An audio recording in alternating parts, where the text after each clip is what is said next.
வானகம் பசங்களா, one piece episode 1110 பார்க்கறதுக்கே சூப்பராக இருந்துச்சுங்க. அது சூப்பராக இருந்ததுக்கான காரணம் ஒன்று வந்து நம்ம ஜோரோ பண்ண காமெடியாக இருக்கலாம், அப்படி இல்லைன்னா நம்ம நாமி அப்புறமா சாஞ்சியோட அட்டாக்காக இருக்கலாம், அதுக்கு அடுத்து நம்ம குட்டி அங்கா இருக்கிறா பார்த்தீங்களா, அவ கொடுத்த க்யூட்டான ரியாக்ஷனாக இருக்கலாம், இல்லைனா இது எல்லாத்த விட நம்ம வெகப்பங்க யாரோ ஒருத்தன் கடத்தின்னு போய் வச்சுருக்காங்க பார்த்தீங்களா, அவங்க நம்ம ஷாக்காவை சுட்டாங்க. அது சுட்டதில் வந்து பார்த்தீங்கன்னா ரத்தம் வந்து தெரிக்குதுன்னே சொல்லிட்டு சொல்லலாம். இந்த சீனில் வந்து எத்தனை பேர் இதை நோட் பண்ணீங்கன்னு சொல்லிட்டு தெரியல. நான் வந்து அனிமாச்சர் பற்றி பேசல, மாங்கா ரீடரே நான் வந்து சொல்கிறேன். மாங்கா ரீடர்ஸ் வந்து இப்போ நான் சொன்னேன் பார்த்தீங்கன்னா ஷாக்காவை பற்றி, அதில் எத்தனை பேர் வந்து நான் சொல்கிற போகிற விஷயத்தை வந்து நோட் பண்ணீங்கன்னு சொல்லிட்டு தெரியல. ஆனால் நான் இந்த எபிசோட் பார்க்குறப்ப தான் அதை வந்து நோட் பண்ணேன். அது என்னன்னு சொல்லிட்டு நான் வீடியோவில் போய்ட்டு சொல்கிறேன். பட் வேறு இது மட்டும் கிடையாது, இது இல்லாமலும் நிறைய விஷயம் வந்து இந்த எபிசோடில் நடந்தது. பட் அது எல்லாத்த பற்றி நம்ம வீடியோவில் போய்ட்டு டீட்டெயிலாக பார்ப்போம். ஸோ வீடியோவில் பார்த்து வீடியோக்கு வந்து ஒரு லைக்கை போட்டுருங்க. நம்ம சேனலுக்கு யார் சப்ஸ்கிரைப் பண்ணாமல் இருந்தால் போய் சப்ஸ்கிரைப் பண்ணிட்டு பக்கத்தில் ஒரு மணி அடிச்சிருங்க. அப்போ தான் இனிமேல் நான் போகிற வீடியோஸ்லாம் வந்து உங்களுக்கு டான்னு நோட்டிஃபிகேஷன் வரும். ஸோ வாங்க ரிவ்யூ பண்ணலாம்.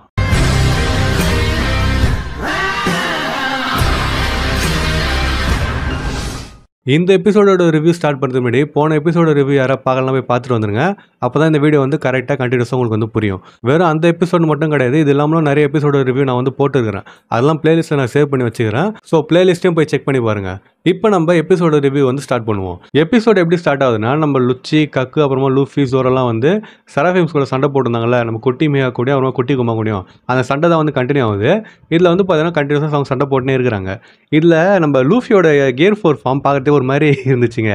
ஏன்னா வந்து நார்மலாக ஒரு ஷர்ட் வரும், ஒரு டவுசர் போட்டிருப்போம்ல, அது வந்து பார்த்தீங்கன்னா பிரச்சனை இல்லை, அதில் வந்து அந்த ஃபார்ம் பார்க்குறது நல்லா இருந்துச்சு. ஆனால் இது வந்து பார்த்தீங்கன்னா ஏதோ காற்றடிச்ச பலூன் மாதிரி இருக்கிறான் இதில் கியர் 4 பார்க்குறதுக்கு, ஒரு அண்டா சைஸில் இருக்கிறான்னு சொல்லிட்டு வச்சிங்களேன். அது பார்க்குறதுக்கு கொஞ்சம் வினோதமாக இருந்துச்சு, பட் ரொம்பலாம் வினோதமாக இல்லை. ஸோ அதை வந்து நம்ம பார்த்தீங்கன்னா விட்டுடலாம். ஸோ இவங்க வந்து சண்டை போட்டுனே இருக்கிறாங்க. நம்ம ஜோரோ வந்து பார்த்தீங்கன்னா குட்டி மியா கூட சண்டை போட்டுனே இருக்கிறான். அப்படி சண்டை போட்டுக்கிறப்ப அவன் வந்து ஒரு அட்டாக் யூஸ் பண்ணுறான். அது என்ன அட்டாக்னு சொல்லிட்டு பார்த்தீங்கன்னா, மிஸ்டர் ஒன்னை தோக்கடித்து அவன் எந்த அட்டாக் யூஸ் பண்ணணும் அதே அட்டாக் தான் நம்ம குட்டி மியா கிட்டே அவன் வந்து யூஸ் பண்ணுறான். அதில் வந்து பார்த்தீங்கன்னா குட்டி மியா நாக் அவுட் பண்ணிடுறானே சொல்லிட்டு நம்ம சொல்லலாம். இது எத்தனை பேர் நோட் பண்ணீங்கன்னு சொல்லிட்டு தெரியல, நானும் நோட் பண்ணல. நம்ம ஃப்ரெண்டு ஒருத்தர் தான் வந்து இன்ஸ்டாவில் பார்த்துட்டு எனக்கு வந்து மெசேஜ் அனுப்பியிருந்தார், ப்ரோ இதுதான் அவன் யூஸ் பண்ண பார்த்தீங்களான்னு சொல்லிட்டு சொல்லியிருந்தாரு. அப்புறமா தான் எனக்கே வந்து அது தெரியும். ஸோ அந்த மாதிரி வந்து பார்த்தீங்கன்னா ஜோரோவும் கக்கும் சேர்ந்து குட்டி மியாவுக்கு வந்து நாக் அவுட் பண்ணுறாங்க. அதேமாதிரி லுச்சியும் அப்புறமா லூஃபியும் சேர்ந்து நம்ம குட்டி குமா வந்து நாக் அவுட் பண்ணிடுறாங்க. ஸோ அதுக்கு அடுத்து இதோட முடிஞ்சிச்சுன்னு சொல்லிட்டு அவங்க நினச்சினுக்கிறாங்க. அப்போ நம்ம ஷாக்கா வந்து என்ன சொல்கிறாருன்னா, அவங்கள அண்டர் எஸ்டிமேட் பண்ணாதீங்க, அவங்க தான் ஸ்ட்ராங்கஸ்ட் ஃபார்ம் ஆஃப் ஹியூமனிட்டின்ற மாதிரி சொல்கிறாரு. அவர் சொல்லி முடிச்ச அப்புறமா நம்ம குட்டி மியாவுக்கும் அப்புறமா குட்டி குமாவும் சும்மா ஜாலியாக இதை படுத்துருந்த மாதிரி அவங்க வந்து பார்த்தீங்கன்னா திருப்பி எந்திரிக்கிறாங்க. எந்திரிச்சிட்டு அவங்க வந்து இருக்கிற தூசை தட்டி வராங்கன்னு சொல்லிட்டு வச்சிங்களேன். லூஃபி வந்து அதை பார்த்துட்டு, டேய் அநியாயம் பண்ணாதீங்கடா, எவ்வளோ அடித்தாலும் திருப்பி எந்திரிக்கிறீங்கன்னா கைடவான்ற மாதிரி லூஃபி கேட்குறான். அப்போ தான் வந்து பார்த்தீங்கன்னா ஜோரோ வந்து ஒரு விஷயத்தை நோட் பண்ணுறான். என்னதுன்னா, அவன் வந்து பார்க்குறதுக்கு வானல நான் சண்டை போட்டேன் கிங்கு மாதிரியே இருக்கிறானுங்க அவனுங்கன்ற மாதிரி அவன் வந்து சொல்கிறான். அப்போ ஷாக்கா என்ன கேட்குறாருன்னா, கிங்கா அவன் ஒரு லுனேரியனான்னு சொல்லிட்டு அவர் கேட்குறாரு. அப்போ ஜோரோ வந்து என்ன சொல்கிறான், இல்லை எனக்கு அதெல்லாம் தெரியல, ஆனால் நான் சண்டை போட்டோம் இதே மாதிரி தான் இருப்பான்ற மாதிரி அவன் சொல்கிறான். அப்போ ஷாக்கா வந்து என்ன சொல்கிறான்னா, பங்கு ரெக்கார்டில் நாங்கள் வந்து ஒரு எக்ஸ்பிளைன் பண்ணியிருந்தோம் ஒருத்தனை வச்சு, அவனாக இருக்கிறது வாய்ப்பு இருக்குது, ஏன்னா கைட கூட அவனை தப்பிச்சு போனான், அவனோட பேர் ஆல்பர்ன்ற மாதிரி நம்ம ஷாக்கா வந்து சொல்கிறாரு. சொல்லிவிட்டு இந்த செராஃபிம்ஸுக்கும் அவனோட பிளட்டை வச்சு தான் நாங்கள் வந்து ஆகுமெண்ட் பண்ணோன்ற மாதிரி அவர் வந்து சொல்கிறாரு. அப்போ அதை கேட்டதும் ஜோரோ என்ன சொல்கிறான்னா, ஓ அப்படியா, அப்போனா இப்போ நான் சொல்கிறது வந்து எல்லாம் தெளிவாக கேட்டுக்கோங்க, அவங்க முதல்ல நெருப்பு இருக்குது பார்த்தீங்களா, அது வந்து போனதுக்கு அப்புறமா தான் நம்மளோட அட்டாக் வந்து அவங்கக்கிட்ட ஒர்க் ஆகும். சப்போஸ் அது எரிஞ்சுனே இருந்துச்சுன்னா அவங்க ஆல்மோஸ்ட் இன்வின்சிபிளாக இருப்பாங்கன்ற மாதிரி சொல்லிட்டு நம்ம ஜோரோ வந்து சொல்கிறான். அதுக்கு அடுத்து என்னை வந்து மன்னிச்சிருங்க, உங்களோட எனர்ஜியை வந்து நான் வேஸ்ட் பண்ணிட்டேன், இதை வந்து நான் முன்னாடியே நோட் பண்ணிக்கணுன்ற மாதிரி சொல்லிட்டு ஜோரோ சொல்கிறான். அப்போ மற்றவங்களாம் வந்து இல்லை பரவாயில்ல நீ இப்போயே நோட் பண்ணலாம், அதே பெரிய விஷயம்ன்ற மாதிரி சொல்லிட்டு அவங்க சொல்கிறாங்க. அதுக்கடுத்து ஜோரோ வந்து இல்லை இதுதான் சீனாக இருந்துச்சு. ஏன்னா ஜோரோ அதுக்கடுத்து என்ன சொல்கிறேன்னா, கிங்கு பார்க்குறது எப்படி இருப்பான்னு சொல்லிட்டு அவன் சொல்கிறான். அவனுக்கு ஒயிட் ஹேர் இருக்கும், அப்புறமா கருப்பு விங்கு இருக்கும், அவன் முதல்ல வந்து நெருப்பு எரியும்னு சொல்லிட்டு பார்த்தீங்கன்னா ஒன்று ஒன்றா சொல்லின்னு இருக்கிறான். அவன் சொல்கிறப்பயே நம்ம செராஃபிம்ஸ் அப்படியே காட்டுறாங்க. அதே மாதிரி நம்ம லூஃபி அப்புறம் லுச்சி அவர் கக்கோட ரியாக்ஷனையும் காட்டுறாங்க. ஸோ இதெல்லாம் தான் கிங்கோட கேரக்டரிஸ்டிக்ஸு, நான் வந்து முன்னாடியே நோட் பண்ணிக்கணுன்ற மாதிரி சொல்லிட்டு ஜோரோ வந்து சொல்கிறான். அவன் சொன்னோன்னே 3 பேர் வந்து பார்த்தீங்கன்னா கத்துறானுங்க, டேய் இதை நோட் பண்ணுறதுக்கு அவனை இம்மா நேரம் ஆச்சு, பார்த்தாலே ஒரே மாதிரி தானே இருக்கிறானுங்க, இது எப்பறம் நீ பார்க்க மாட்டேன்னு சொல்லிட்டு பார்த்தீங்கன்னா ஜோரோ கிட்ட கத்துறானுங்க. அப்போ ஷாக்கா வந்து இங்கே நடந்து போகிறாரு. லூஃபி எங்கே போகிறீங்கன்னு சொல்லிட்டு கேட்குறான். அதுக்கு ஷாக்கா என்ன சொல்கிறாருன்னா, வெகாப்பங்க எங்கே இருப்பான்னு சொல்லிட்டு எனக்கு இப்போ வந்து ஒரு ஐடியா வந்துருக்குது, நாங்கள் போய் செக் பண்ணி பார்க்குறன்ற மாதிரி சொல்லிட்டு அவர் வந்து போகிறாரு. அண்ட் மீதி பேர்லாம் வந்து பார்த்தீங்கன்னா நம்ம குட்டி மியாக்கும் அப்புறம் குட்டி குமாவும் அவர் பின்னாடி போகாத மாதிரி இவங்க வந்து தடுத்து நிறுத்துறாங்க அவங்கள. இப்போ சீன் வந்து இங்கே கட் ஆகிட்டு நம்ம நாமி கிட்ட, ப்ரூ கிட்ட, அப்புறம் எடிசன் கிட்ட போகுது. அவங்க தான் குட்டி ஜிம்பே கிட்ட வந்து சண்டை போட்டுனால, ஸோ அவங்க சண்டையில் வந்து பார்த்தீங்கன்னா ஓடி போகிறாங்க. அப்படி ஓடுறப்ப திடீர்னு நம்ம குட்டி ஜிம்பே வந்து காணாமல் போயிடுறான். அவன் எங்கன்னு சொல்லிட்டு பார்த்தீங்கன்னா சுற்றி தேடினுக்கிறாங்க. இந்த பையனுக்கு தான் அந்த டெல் ஃபுட் பவர் இருக்குதுல்ல, அவன் தரைக்குள்ளே போயிட்டு ஸ்விம் பண்ணினுக்கிறான். ஸோ திடீர்னு வந்து பார்த்தீங்கன்னா அவன் முன்னாடி வந்து நிற்கிறான். வந்து நின்றுட்டு நம்ம எடிசனை வந்து ஓங்கி குத்துறான். எடிசன் வந்து பறந்து போய் ஊந்துறான்னு சொல்லிட்டு வச்சிங்களேன். அதை பார்த்ததுக்கு அப்புறமா நம்ம ப்ரூக்கு வந்து அவன் சண்டைக்கு போகிறான். ப்ரூக்கு அவன் வந்து பாதியாக புட்டுறானே சொல்லிட்டு சொல்லாங்க. பாதியாக புட்டுறான்றதை விட அவன் தலையை புட்டுறானே சொல்லிட்டு சொல்லலாம். ஏன்னா புருக்கு தலை வந்து தனியாக வந்து ஊந்துடுது. இது எல்லாத்தையும் நாமி பார்த்துட்டு, இல்லை என்னால் அவன் கூட சண்டை போட முடியாது, அவன் வந்து பார்த்து ஜிம்பே மாதிரியே இருக்கிறான், என்னால் அவனை காயப்படுத்த முடியாது, இது பார்த்ததுக்கு அவன் வந்து ஒரு சின்ன குழந்தைன்ற மாதிரி சொல்லிட்டு அவன் வந்து சொல்கிறா. அப்போ வந்து இந்த மாதிரி சொல்லி இருக்கிறப்ப ஜூஸ் வந்து வரான். வந்துட்டு, நாமி உனக்கே இது நல்லா தெரியும், அவன் வந்து ஜிம்பே கிடையாது, அதனால் இது எல்லாத்தையும் தூக்கி ஓரமாக வச்சுட்டு என்னை நம்பி வா நம்ம சண்டை போடலாம் கூட மாதிரி சொல்லிட்டு ஜூஸ் வந்து சொல்கிறான். அப்போ நாமி வந்து பார்த்தீங்கன்னா யோசிச்சுட்டு சரி வா நம்ம சண்டை போடலான்ற மாதிரி சொல்லிட்டு அவன் வந்து ஓடுறான் நம்ம குட்டி ஜிம்மி கூட சண்டை போகிறதுக்கு. ஸோ ஓடிட்டு வந்து பார்த்தீங்கன்னா அவன் லான்ச் பண்ணுறதுக்கு முயற்சி பண்ணுறா. அப்படி ஓடுறப்பே வந்து இல்லை அவன் வந்து பார்த்து ஜிம்மி மாதிரி இல்லை, அவன் வந்து ஒரு சின்ன குழந்தை இல்லைன்னு சொல்லிட்டு பார்த்தீங்கன்னா சொல்லினே தான் போகிறான். ஏன்னா நாமியோட ஒரு மனசு நமக்கு தெரியும்ல, அதாவது டபுள் மீனிங் இல்லை, நான் சிங்கிள் மீனிங்லேயே சொல்கிறேன். நான் அவள் வந்து குழந்தை மேலாம் ஒரு பாசமாக இருப்பாள். ஸோ அதனால கூட சண்டை போகிறதுக்கு வந்து அவளுக்கு விரும்பலை. ஸோ அந்த மாதிரி ஓடி குட்டி ஜிம்பை கிட்ட போகிறா. அப்போ ஜூஸ் வந்து என்ன சொல்கிறேன்னா, நீ கண்ணை கூட மூடிக்கோ, கண்ணை மூடி என்னை மட்டும் வந்து ரிலீஸ் பண்ணு, நான் வந்து மீதி பார்த்துறேன்ற மாதிரி சொல்லிட்டு ஜூஸ் சொல்கிறான். நாமே வந்து பார்த்தீங்கன்னா அதே மாதிரி தான் பண்ணுறான். அதுக்கு அடுத்து ஜூஸ் போயிட்டு நம்ம குட்டி ஜிம்பை அட்டாக் பண்ணுறான். இது பார்க்கறதே சீனாக இருந்துச்சுங்க. நாமியோட பவர் என்னன்னு சொல்லிட்டு இப்போ தான் வந்து தெரியுது. சாதாரணமாக வந்து ஸ்விங் பண்ணால் அதுக்கே வந்து அந்த லைட்னிங் வந்து வேற லெவலில் இருந்துச்சு. நம்ம குட்டி ஜிம்பை தேஞ்சு போட்டானே சொல்லிட்டு சொல்லலாம். அண்ட் இந்த சீனும் பார்க்கறது நல்லா இருந்துச்சு. ஏன்னு சொல்லிட்டு பார்த்தீங்கன்னா அந்த அட்டாக் முடிஞ்சதுக்கப்புறமா குட்டி ஜிம்பை அப்படியே கீழே தரையில் விழுறான். ஸோ ஆக்சுவலாக வந்து ஊந்துட்டு அப்படியே முடிஞ்சிட்டு இருக்கணும். ஆனால் அவன் பின்னாடி வந்து பார்த்தீங்கன்னா நெருப்பு எரிஞ்சதுனால அவன் கீழே தரையில் விழாமல் அந்த தரையை வந்து பார்த்தீங்கன்னா ஒரு ஸ்விம்மிங் கிரவுண்டை வந்து மாற்றிக்கிறான். ஸோ அந்த தரையில் வந்து ஸ்விம் பண்ணி அவன் நாமி கிட்ட வந்து போகிறான். நாமி வந்து பார்த்தீங்கன்னா அட்டாக் பண்ணுறதுக்கு போகிறான். அந்த டைமில் தான் இன்னொரு தரமான சீன் நம்ம தலைவர் வந்து பார்த்தீங்கன்னா வரான். யாருன்னு சொல்லிட்டு பார்த்தீங்கன்னா சாஞ்சி வரான். சாஞ்சி சீனா வாயில் வந்து சிகரெட் வச்சு கொளுத்தின்னு அவரும் வந்து பார்த்தீங்கன்னா ஒரு விஷயத்த சொல்லின்னு வரான். அது என்னதுன்னா சாஞ்சி கிங்டம்னு சொல்லிட்டு சொல்கிறான். சாஞ்சி கிங்டமில் 2 ஆர்டிகல் இருக்குது, ஆர்டிகல் 1, 9. அதில் வந்து நாமி வந்து யாரும் கஷ்டப்பட்டுக்கூடாது மாதிரி சொல்லிட்டு சாஞ்சி ஒரு அட்டாக் வந்து நம்ம குட்டி ஜிம்மி மேலே லான்ச் பண்ணுறான். அது வந்து பார்த்தீங்கன்னா பார்க்கறதுக்கே சீனாக இருந்துச்சு. சாஞ்சி குடுகுடுன்னு ஓடி வந்துட்டு மேலே போகிறான் வானத்துக்கு.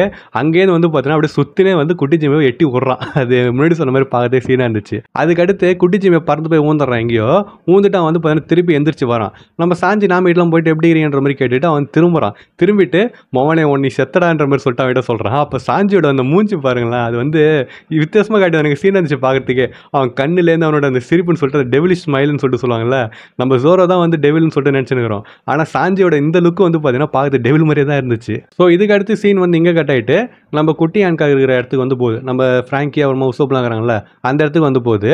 அப்போ லிலித் அவகிட்ட எப்படி நீ யோருக்கு வந்து சிலையாகி இருப்பான்னு சொல்லிட்டு பார்த்தீங்கன்னா கத்தின்னு கிடக்குறா. அதுக்கடுத்து நம்ம குட்டி ஆன்காக வந்து அவளை அட்டாக் பண்ணுறது ஓடி வரா. அப்போ லிலித் வந்து பபுள் கனை வச்சு ஷூட் பண்ணுறா. அது வந்து ஒரு பபுள் மாதிரி போகுதுன்னு சொல்லிட்டு வச்சிங்களேன். அப்போ குட்டி ஆன்காக வந்து அதை தட்டி விட்டுறா. தட்டி விட்டுட்டு வேகமாக ஓடி வரா. திடீர்னு ஓடி வந்துட்டு அவங்க பக்கத்தில் வந்தோடனே கீழே ஊந்துடுறா. அவள் வந்து பார்த்தீங்கன்னா ஊந்துட்டு நிமிந்து பார்க்குறா. அப்போ நம்ம லிலித் வந்து எக்ஸ்ப்ளனேஷன் கொடுக்குறா. ஆக்சுவலாக என்ன நடந்திருக்குன்னா அந்த பபுள் வந்து சுட்டால அது வந்து இந்த சி எனர்ஜி வந்து கண்டெயின் பண்ணுன்னு சொல்லிட்டு சொல்கிறாங்க. எப்படி இந்த டெவில் ஃப்ரூட் யூசர்ஸ்க்கெல்லாம் கடல் வந்து ஒத்துக்காதோ அந்த மாதிரி அதோட எனர்ஜியை இந்த பபுளில் வந்து இது பண்ணிக்கிறதா சொல்கிறாங்க. அதை வந்து இவ தொட்டால அதனால இவளுக்கு வந்து பார்த்தீங்கன்னா அவளோட பவர் வந்து போயிட்டு இருக்குது. இதை நீங்கள் கேட்கலாம், டெவில் ஃப்ரூட் யூசர் தான்டா, இவளுக்கு வந்து க்ரீன் பிளட் தானே இருக்குதுன்னு சொல்லிட்டு நீங்கள் கேட்கலாம். அதே வந்து பார்த்தீங்கன்னா லிலித்தே சொல்லிட்டா. க்ரீன் பிளட் இருக்கிறவங்களும் இந்த சி எனர்ஜியை தொட்டாங்கன்னா வந்து அஃபெக்ட் ஆவாங்கன்ற மாதிரி சொல்லிட்டு லிலித் வந்து சொல்லிடுறா. அதுக்கடுத்து சீக்கிரமாக அவளை கட்டி போடுங்கன்னு சொல்லிட்டு சொல்கிறா. அப்போ வந்து பார்த்தீங்கன்னா ஃப்ராங்கி போகிறான். அப்போ நம்ம குட்டி ஆன்காக வந்து நான் மட்டும் சாதாரணமாக எழுந்திரிச்சு நம்ம ஃப்ராங்கியை வந்து அடிக்கிறா. அடிச்சுட்டு எப்போ நீ வந்து நான் தொடுவன்ற மாதிரி வந்து பார்த்தீங்கன்னா வந்து கேட்டுட்டு ஒரு க்யூட்டாக பண்ணுறான்னு சொல்லிட்டு வச்சிங்களேன். அப்போ ஃப்ராங்கி வந்து இன்னும் அதுக்குள்ளே சரியாயிடுச்சுன்னு சொல்லிட்டு கேட்குறான். அப்போ லிலித் வந்து ஆமாம் சும்மா லைட்டாக உரசின்னு தானே போச்சு, அது வந்து அவகிட்ட ஒட்டின்னு இருந்தால் தான் அவளுக்கு வந்து அந்த பவர் வந்து போவோன்ற மாதிரி சொல்லிட்டு லிலித் வந்து சொல்கிறா. ஸோ இவங்க வந்து பேசுங்கிறப்ப நம்ம குட்டி ஆன்காக வந்து என்ன பண்ணுறான்னா ஒரு லேசர் அட்டாக் வந்து அவளை பார்த்து லான்ச் பண்ணுறா. அப்போ ஃப்ராங்கி வந்து என்ன பண்ணுறான் அதுலேருந்து தப்பிச்சுட்டு அந்த பபுள் பறந்து போச்சு பார்த்தீங்களா, அதை எடுத்து நம்ம குட்டி ஆன்காக்கு மேலே வைக்கிறான். அவள் வந்து பார்த்தீங்கன்னா மறுபடியும் வந்து பவர் இழந்து கீழே ஊந்துடுறா. அதுக்கடுத்து நம்ம ஃப்ராங்கி அவளை கட்டி போகிறதுக்கு போகிறான்.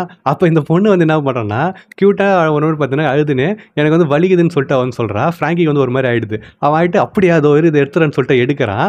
எடுத்துக்கு அப்புறமா இவன் வந்து அட்டாக் யூஸ் பண்ணுறான். அதில் வந்து பார்த்தீங்கன்னா ஃப்ராங்கி வந்து ஒரு பாதி சிலையாகிறான்னு சொல்லிட்டு வச்சிங்களேன். அதுக்கடுத்து வந்து ஓடுறா நம்ம லிலித்தையும் அப்புறமா நம்ம உசோப்பியை நோக்கி. அவன் வந்து சொல்கிறாங்க அந்த பபுளை வச்சு. ஆனாலும் தப்பிச்சுட்டு அவங்ககிட்ட போயிட்டு மறுபடியும் அவன் ஒரு க்யூட்டான ரியாக்ஷன் கொடுக்குறா. அதை பார்த்து அவன் வந்து ஒரு மாதிரி சிம் பண்ண ஆரம்பிக்கிறாங்க அவளுக்கு. அதனால நம்ம குட்டி ஆன்காக்கு வந்து பார்த்தீங்கன்னா அவங்களே வந்து சிலையாக்கிடுறா. இப்போ சீன் வந்து இங்கே கட் ஆகிட்டு நம்ம ஷாக்கா கிட்ட போகுது. ஷாக்கா தான் வெகாப்பங்க தேடி வந்தார்ல. ஸோ அவர் இப்போ எங்கே வந்துக்கிறாருன்னா அந்த லேபோட பேஸ்மெண்ட்டுக்கு வராரு. பேஸ்மெண்ட்டுக்கு வந்துட்டு இங்கே தான் வெகாப்பங்க இருக்கிறது வாய்ப்பு இருக்குதுன்ற மாதிரி சொல்லிட்டு அவர் நடந்து வந்துருக்கிறாரு. அவர் படிக்கட்டில் வர்றப்பே அந்த சைபர் பொலிஜென்ஸ்லாம் வந்து அங்கே அடைச்சி வச்சுக்கிறத பார்க்குறாரு. நீங்கள் என்ன இங்கே பண்ணுறீங்கன்ற மாதிரி சொல்லிட்டு அவர் வந்து கேட்குறாரு. ஸோ அவங்களுக்கு பக்கத்துலேயே நம்ம வெகாப்பங்கையும் கட்டி போட்டு வச்சுக்கிறாங்க. இவர் வந்து பார்த்தீங்கன்னா வேகமாக ஓடி போயிட்டு ஸ்டெல்லா நீங்கள் தான் இருக்கிறியா, தோரி நான் உன்னை ரிலீஸ் பண்ணுறேன்ற மாதிரி சொல்லிட்டு அவர் வந்து சொல்கிறாரு. அப்போ வெகாப்பங் கண்ணத்தை வந்து பார்த்துட்டு ஷாக்கா நீ அது ஆமாம் நீ யார் கூட வந்தான்ற மாதிரி பார்த்தீங்கன்னா அவர் வந்து கேட்குறாரு. அப்போ ஷாக்கா வந்து யார் கூட வந்தானா தனியாக தானே வந்தன்ற மாதிரி சொல்லிட்டு திரும்பி பார்க்குறான் ஷாக்கா. திரும்பி பார்க்குறப்ப ஒரு புல்லட் சத்தம் வந்து கேட்குது. அந்த புல்லட் வந்து பார்த்தீங்கன்னா, ஷாக்காவோட தலையில வந்து பாயுது. நம்ம ஷாக்கா வந்து பார்த்தீங்கன்னா, அப்படியே கீழ விழுறாரு. ரத்தம் வந்து தெறிக்குது. அத வந்து நம்ம வெகப்பங்கம் அப்படியே ஷாக்ல பார்க்குறாரு. அதே மாரி சைஃபு பாலாஜியும் ஷாக்ல பார்க்குறாங்க. அப்ப யாரு நம்ம ஷாக்காவ சுட்டாங்களோ, அவங்க வந்து படிக்கட்டுல இறங்கி வராங்க. வெகப்பங்கால் பார்த்துட்டு, நீயான்ற மாரி கேட்குறாரு. அதோட வந்து பார்த்தீங்கன்னா, எபிசோட முடிச்சுடுறாங்க. ஸோ அது யாரு என்னன்னு சொல்லிட்டு இந்த எபிசோட்ல காட்டல. பட் அஃப்கோர்ஸ் கன்ஃபார்மா அடுத்த எபிசோட்ல வந்து காட்ட தான் போறாங்க. அது யாரு என்னன்னு சொல்லிட்டு பார்த்து நானும் ஆர்வமாகுறேன். கன்ஃபார்மா நீங்களும் ஆர்வமா தான் இருப்பீங்கன்னு சொல்லிட்டு நெனைக்கிறேன். ஸோ அத வெயிட் பண்ணி நம்ம வந்து அடுத்த எபிசோட்ல பார்ப்போம். இப்ப நான் முன்னாடி சொன்னேன் பார்த்தீங்களா, மாங்கா ரீடர்ஸ்லாம் ஒரு விஷயத்த நோட் பண்ணலன்னு சொல்லிட்டு. அது என்னதுன்னா, இந்த விஷயம் தான். ஷாக்காவ வந்து ஒருத்தவங்க வந்து சுட்டாங்க. சுட்டதுல அவருக்கு வந்து பார்த்தீங்கன்னா, ரத்தம் வந்து தெறிச்சுது. ஆனா கேள்வி என்னன்னா, ரத்தம் ஏன் அவருக்கு தெறிச்சுதுன்றது தான். இதுக்கு முன்னாடி லுச்சி வந்து அட்லஸ் அட்டாக் பண்றப்ப வந்து பார்த்தீங்கன்னா, அவரோட உடம்பு வந்து டேமேஜ் ஆயிட்டு, இந்த எலக்ட்ரிசிட்டி தான் ஃப்ளிக்கர் ஆச்சுன்னு சொல்லிட்டு வச்சுக்கங்களேன். அதே மாரி தான் எடிசன வந்து இப்ப குட்டி ஜிம் இந்த எபிசோட்ல அட்டாக் பண்றப்ப அதே தான் ஆச்சு. யாருக்குமே வந்து ரத்தமே வரல. அவங்களும் வெகாபங்கோட க்ளோனு தான். ஸோ இத வச்சு பார்க்குறப்ப, ஷாக்காவ வந்து அவங்க சுட்டப்ப, அவரோட பாடி பார்ட் வந்து டேமேஜ் ஆயிட்டு, அங்க வந்து எலக்ட்ரிசிட்டி தான் ஃப்ளிக்கர் ஆயிருக்கணும். ஆனா அவருக்கு வந்து பார்த்தீங்கன்னா, ரத்தம் வந்துச்சு. இதனால வந்து பார்த்தீங்கன்னா, ஒரு கேள்வியே வருது. என்னதுன்னா, ஒருவேள ஷாக்கா ஹியூமனா இருப்பாரோன்றது தான் வந்து பார்த்தீங்கன்னா கேள்வி. இது அனிமேட்டத்துக்கு நான் வந்து ஸ்பாயில் பண்ணல. இது வந்து ஸ்பாயிலே கிடையாது. ஏன்னா, இத பத்தி எதுவுமே மாங்கால வந்து சொல்லல. இது நான் வந்து இந்த எபிசோட் பார்த்தப்போ நோட் பண்ண விஷயம். ஸோ இத பத்தி நீங்க என்ன நினைக்கிறீங்கன்னு சொல்லிட்டு மறக்காம கமெண்ட் பண்ணிட்டு போங்க. உங்ககிட்ட ஏதாவது தியரி இருந்துச்சுன்னா கமெண்ட் பண்ணுங்க. நான் இந்த ஷாக்கா வச்சு ஒரு தியரி வீடியோ போடலான்னு தான் இருக்கிறேன். ஸோ நீங்க பண்ற கமெண்ட்ல வந்து நல்ல தியரி இருந்துச்சுன்னா, அத கூட நான் வீடியோல சேர்த்துப்பேன். அண்ட் இந்த எபிசோட் வந்து பார்க்குறப்போ உங்களுக்கு வந்து எப்படி ஃபீல் ஆச்சு? இதுல வந்து இத்தன விஷயம் நடந்தது பார்த்தீங்களா? இதுல வந்து உங்களுக்கு எது ஃபேவரட்டா இருந்துச்சுன்னு சொல்லிட்டு மறக்காம கமெண்ட் பண்ணிட்டு போங்க. உங்க ஃப்ரெண்ட்ஸ் யாரும் ஒன் பீஸ் போனா அவங்களுக்கு இந்த வீடியோ ஷேர் பண்ணிட்டு, இந்த எபிசோட் வந்து எப்படி இருந்துச்சுன்னு சொல்லிட்டு கேளுங்க. அதே மாரி ஷாக்காக்கு வந்து ரத்தம் வந்துச்சு பார்த்தீங்களா? அது எப்படி வந்திருக்கும்னு சொல்லிட்டு அவங்ககிட்ட மறக்காம கேளுங்க. ஸோ நான் இன்னொரு ஒரு மாசான வீடியோல வந்து உங்கள மீட் பண்ற வரைக்கும் டாடா!